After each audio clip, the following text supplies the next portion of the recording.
to understand the categories of myth, we'll say, we have to understand something about the nature of categorization.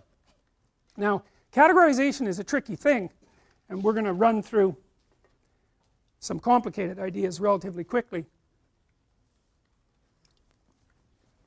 You know, you think you put things in the same category because they're similar, but the problem is that, first of all, that's not an answer, it's just a restatement of the initial proposition.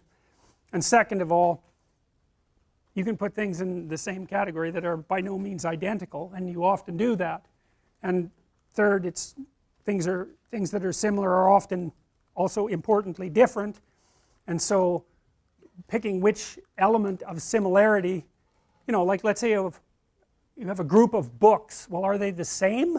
Well, obviously no, because, well, unless they're, you know, all the same book. But the category of books is a pretty strange category because the content of the books differs completely. Well, you could still make a group of books and you pick some arbitrary element that unites them and consider that grounds to make a category. There's other categories, more scientific categories, and scientific categories tend to actually contain things that are very, very similar across multiple dimensions. Like protons are like that. As far as I can tell, there's nothing that distinguishes one proton from another, and the same with electrons. And you know, the set of triangles is like that because you can define it precisely.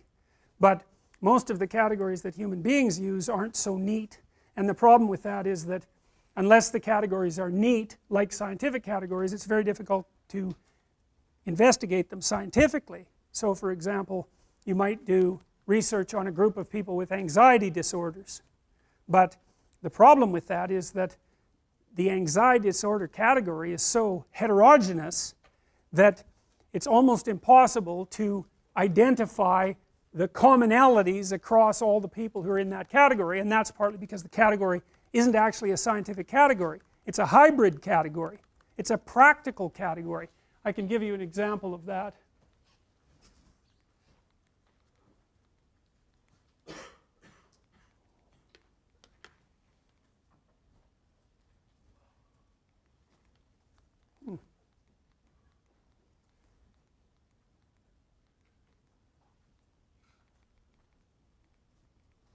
No, I can't because I must not have saved it. Anyways, many of the DSM categories, so these are categories for psychopathology, require, if you're part of that category, imagine there's 7 symptoms that you could have, or 8 symptoms that you could have that would put you in that category, like antisocial personality.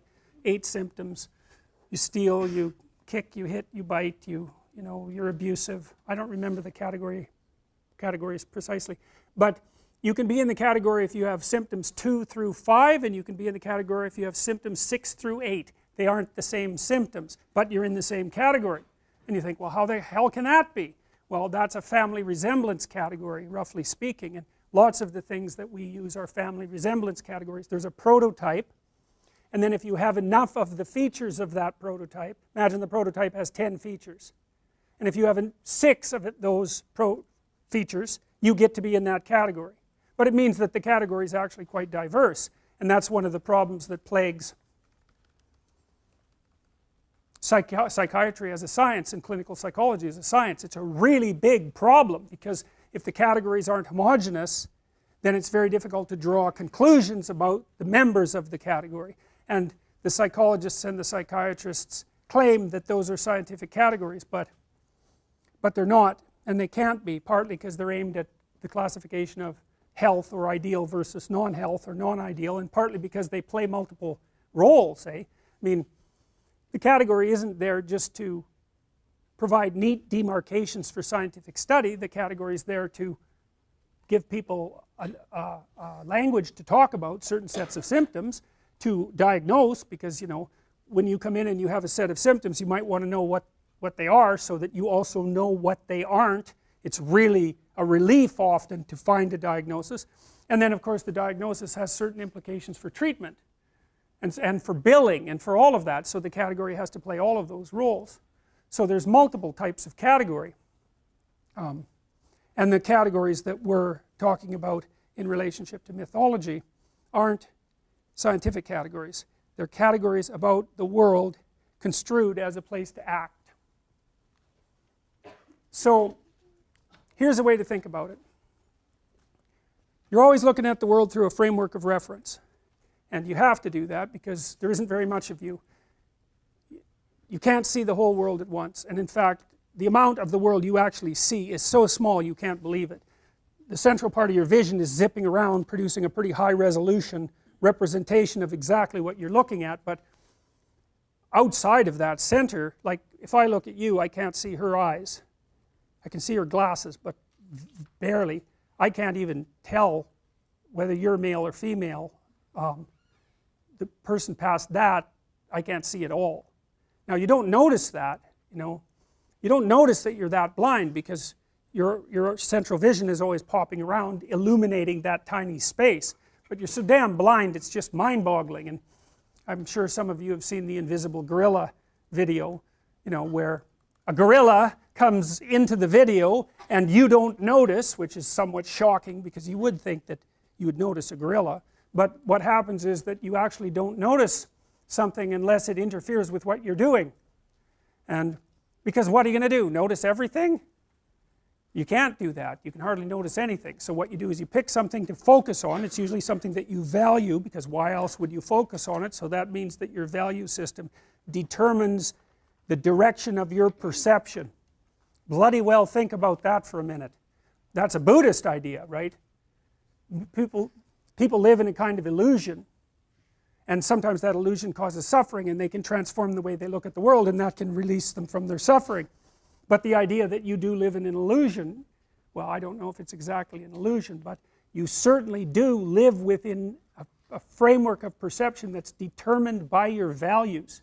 Now that is so weird, you know, because we never think of the world as something that reveals itself through our values. But of course it does, because you look at what you want.